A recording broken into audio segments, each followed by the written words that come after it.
Hello and welcome back to my YouTube channel. I am Lord Forwind, here in Europa Universalis 4, playing as the absolutely green monster of the Mughals. For once, it's not the Ottomans. Although, to be fair, the Ottomans are expanding into Europe at a fairly rapid pace. They're actually fighting a lot of people at the moment. They're trying to take over southern Greece. Although they do have to be wary of the Commonwealth, because they're no joke at this point in time. Although, to be honest, it does look like the Ottomans are winning that war. Let's just check all this out. Yeah, they're gonna win. But one never knows. It's always possible that something odd happens and the Commonwealth smashes an Ottoman army. But with the Janissaries, not gonna happen. The more I think about it, the more I am really tempted to attack Nepal here. Even though they're guaranteed by Bengal, it would break their alliance with me. I could possibly break their alliance with the Ottomans.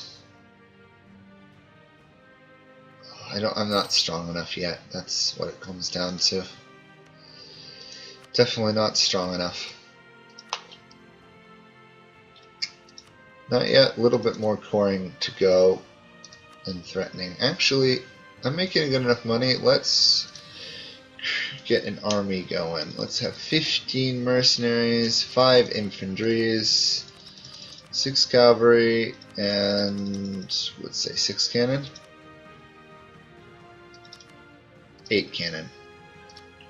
It's going to be really expensive to maintain, but it should make me one of the stronger nations in the world.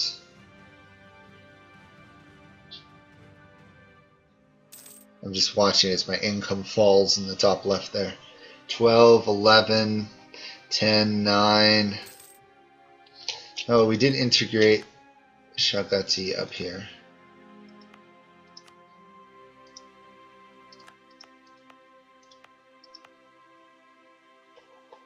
Since this was owned by a vassal, I don't have to spend admin power coring it. Okay, and I'm down to 3 gold per month. Ow, that was an expensive army. However, I am now one of the military powerhouses in the world. Second largest army. Strongest is a whole other matter. Once we incorporate Yarkand, that's fine with me. I was going to do that anyway.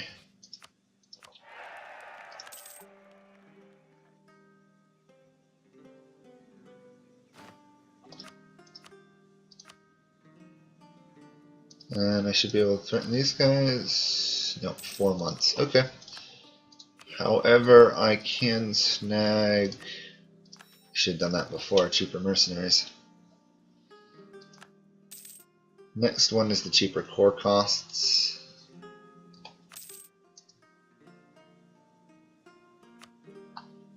Taxation. Let me see. Ooh, plus 69. Yes, please, in Delhi. Oh, I apparently have lost my French spy.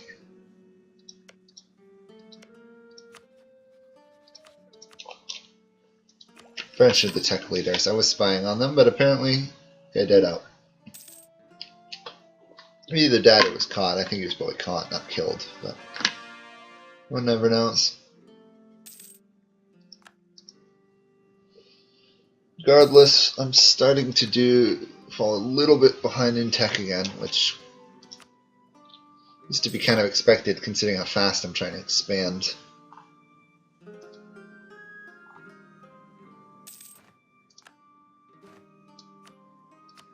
Plus with the monster army I just raised.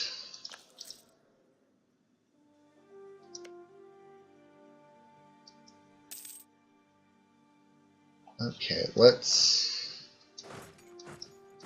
take out Com and Gweg, whatever. Still can't figure out how to pronounce these things.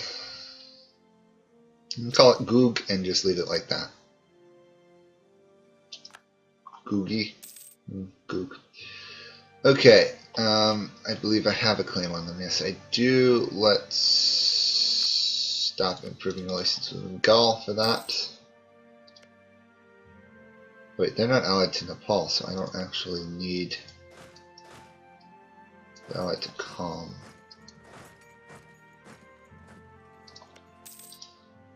Let's attack these people. There we are.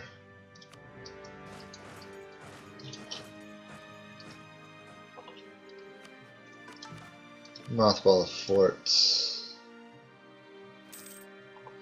Otherwise I'll be in debt. There we are, both armies destroyed effortlessly. Now I take the capital. Well, I could actually just sit back and let Yarkhan do it, but I'll send my troops. We have... There we are, I'll do supply chains. Want to hit the reduced land attrition pretty quickly. Same thing with the tax stuff. Trying to get as many of the Mughal ideas done as quickly as I can. Okay, that's over with. Pull that army out.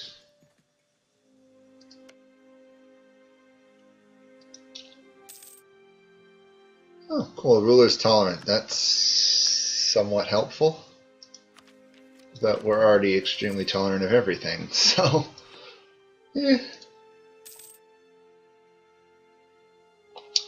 Okay, let's do this right. I keep messing up sometimes. We want all this... Oh, they're not willing to surrender yet. Now they should be willing to surrender. You want all your lands. Thank you. We'll move back out of there, raise autonomy. Core that land for dirt cheap.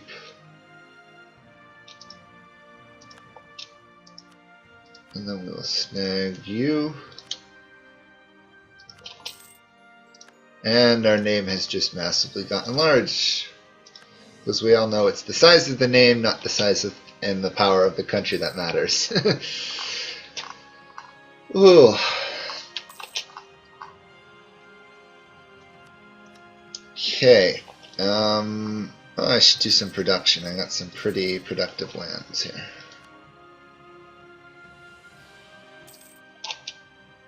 Oh, I also got apparently 4 troops here for free from annexing Yarkand. It's nice. It must be close to my force limit, right? Yeah. 5. Ooh, it's right on the edge. They're in a coalition against the Ming. They're in a coalition against the Ming as well. Can't threaten these guys, but I should be able to threaten Halsa though. For Qatar. And Oman should be threatenable.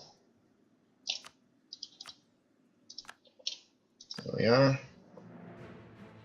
Looks like Oman's going to be threatenable for a lot more land.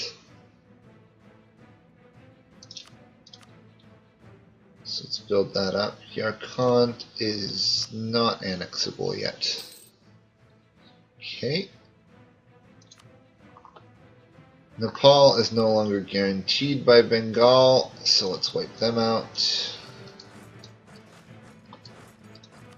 I'm really being a warmonger this game.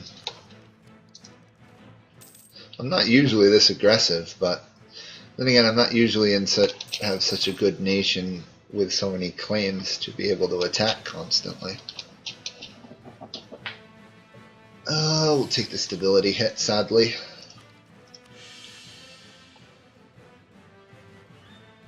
We also still have rebels over here from the Peasants' Rage Afghan Revolt event. For what, another year? Another year.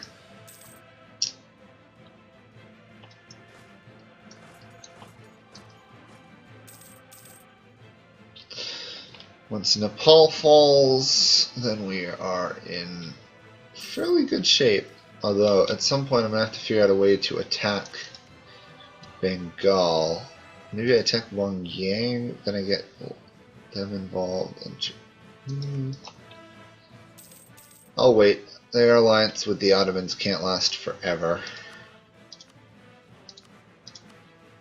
On the other hand, I'm going to try and make my alliance with Russia last as long as possible.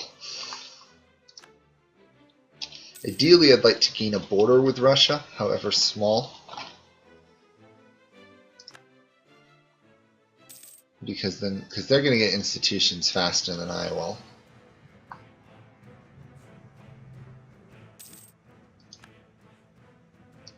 Protestant Catholic Leagues. I am not actually going to get involved in that, as fun as it would be.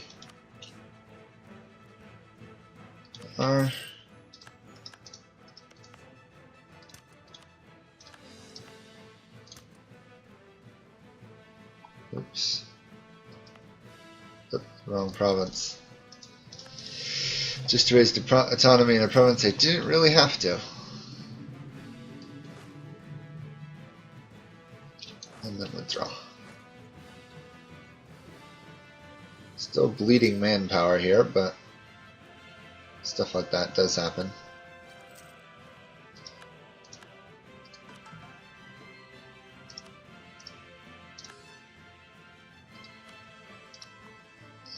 India is really productive in terms of production. Like, this is a 12 production based province with silk. Let's see how I'm doing here, because I've got quite a few silk provinces. Once I take over Bengal, I probably will have like 50% of the silk trade.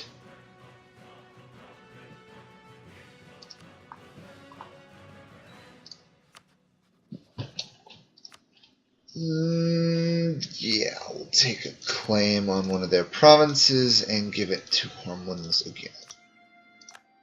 And why are they unhappy with me? Better diplomatic tech. Okay. Fair enough. Considering I am now catching up. And spy on France once more.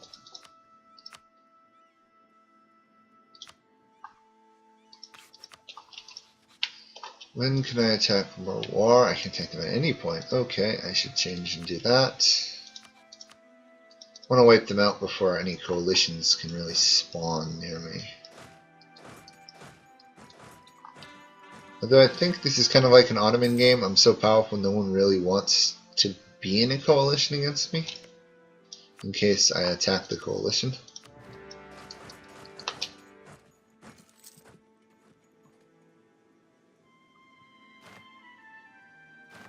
Okay, mothball forts.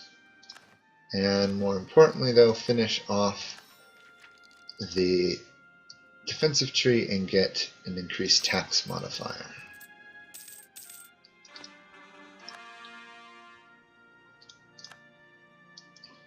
Reduced attrition is going to come in handy considering how jungle-like most of India really is.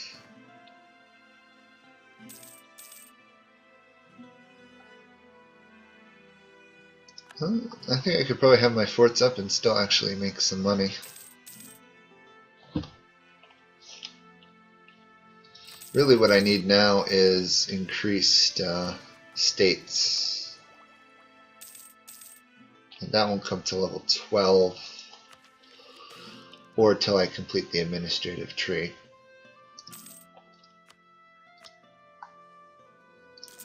Oops, that's not a good province.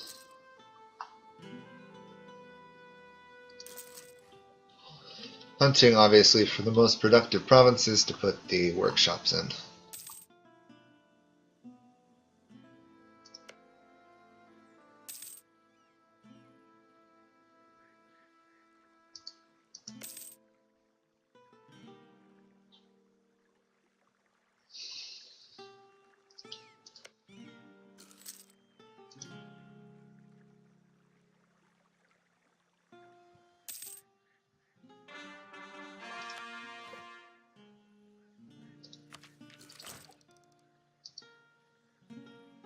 Come on, let's take Chittor here.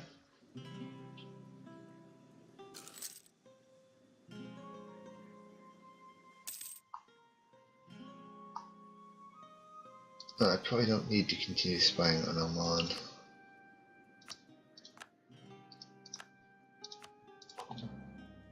I should probably switch to spying on someone like Shu, or even the Ming.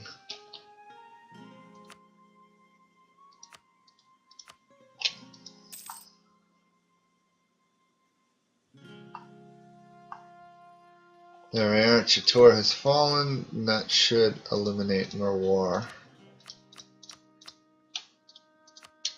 from the game. Good. I'm really liking how much land we're able to conquer without actually fighting any major wars. Because we probably actually lose major wars right now. We don't have a deep enough manpower pool.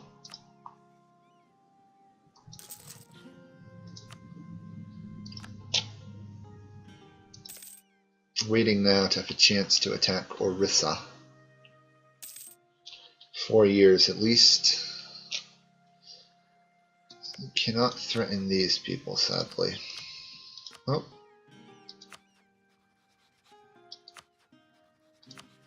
Well, we have a fairly major war going on right here. North versus south. I don't know who I'm rooting for. In some ways, I'd like Bahamandis to win, and on the other hand, I'd like them to lose. I'm not really sure who I'm rooting for.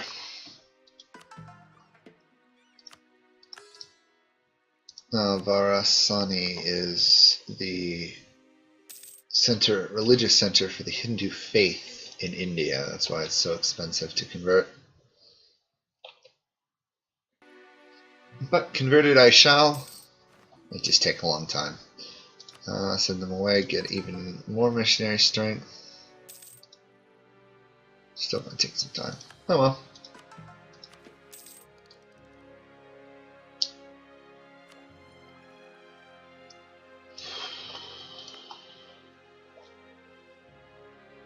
Now starts to come the real question.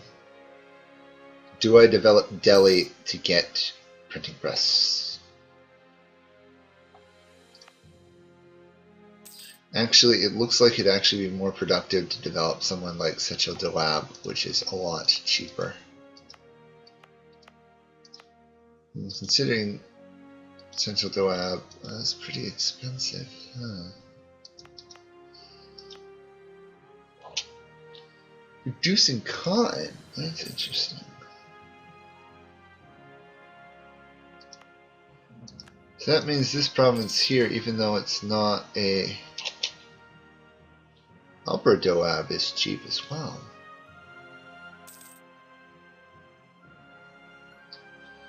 Or I could try and wait to level 15 diplomatic tech.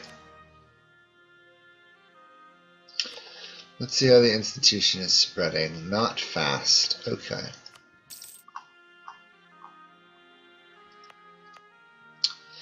On the other hand, I'm still not really that far behind, even with the tech costs.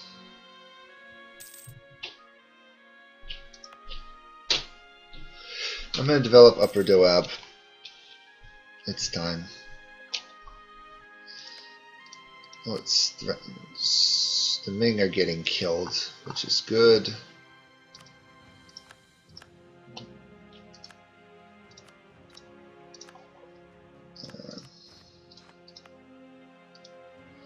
We've now met the Confucianists in terms of a religion, which we should be tolerant enough of them. Yeah. Unfortunately, their autonomy is too high, so I won't be able to mess around with it. So let's spend power? Do we want to spend power, or do we want to tech up first?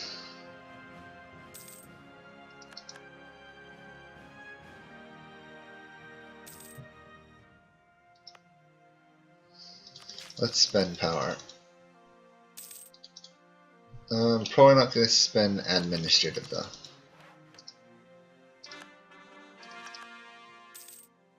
At least not until I get the decreased core cost.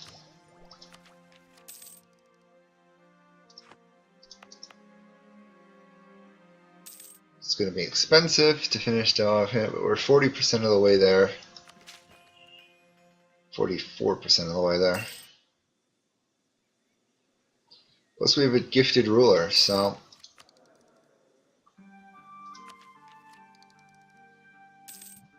I think to my mind it's worth it. And we will get cheaper core costs. We'll deal with this later on. We have full piety, so we'll just celebrate it for one day here.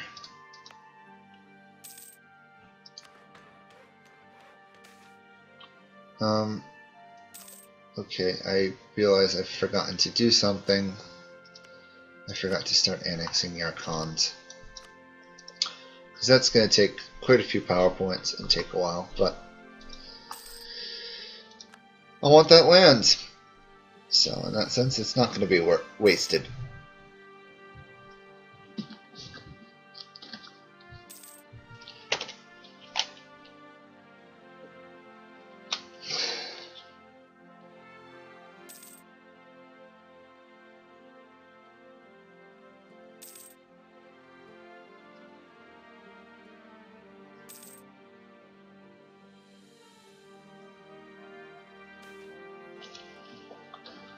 Oh, okay, I'll take the free tax space in Delhi because of how expensive it is to core Delhi.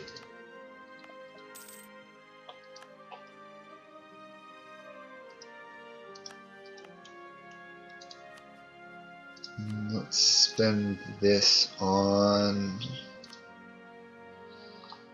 Sadly, production is so much more efficient in India than tax.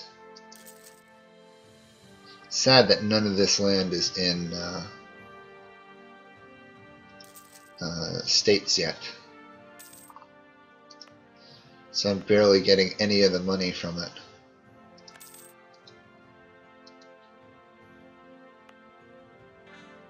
However, once I do get the states, my income will jump significantly. And we are almost 3/4 of the way to getting the next stuff. Contributions, definitely books.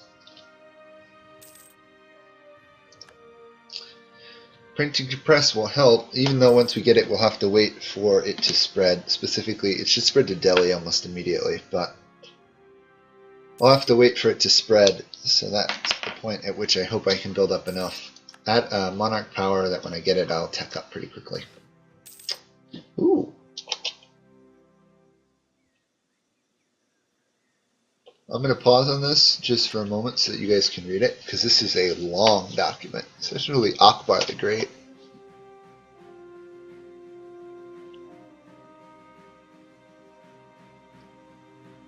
Huh.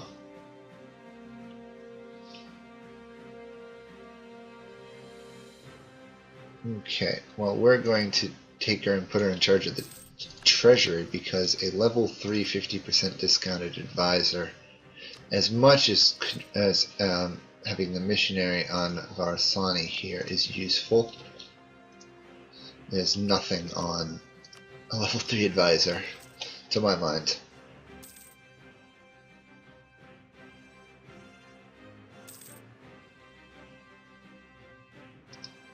Okay. Upper Doab is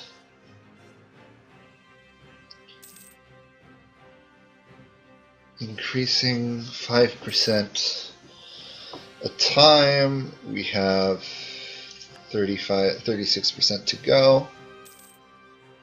Well, we're in good shape. I'm actually going to wait here and do diplomatic power. Because we're actually getting it slower because we're also annexing the Archon.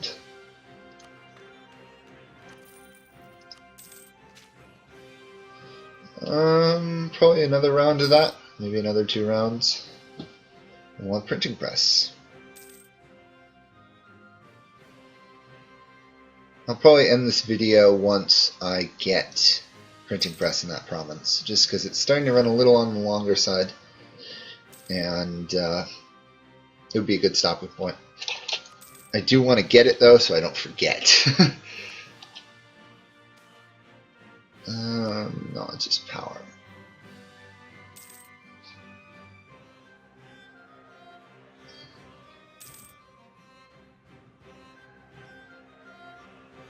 How much do we get now? 6%. Need 3. It's probably going to be 2 military. Yep. Almost guaranteed that it'll be military. Well, we certainly have a lot of development as the Mughals. Almost about 500 more than the Ottomans, almost.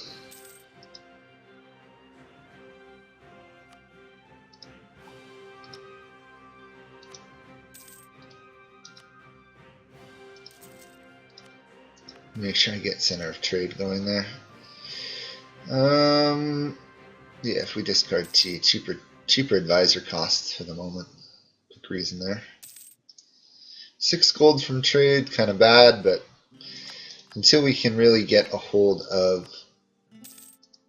Actually, we could shift our trade to Indus, because we actually have more trade in the Indus region than in Delhi to a large degree.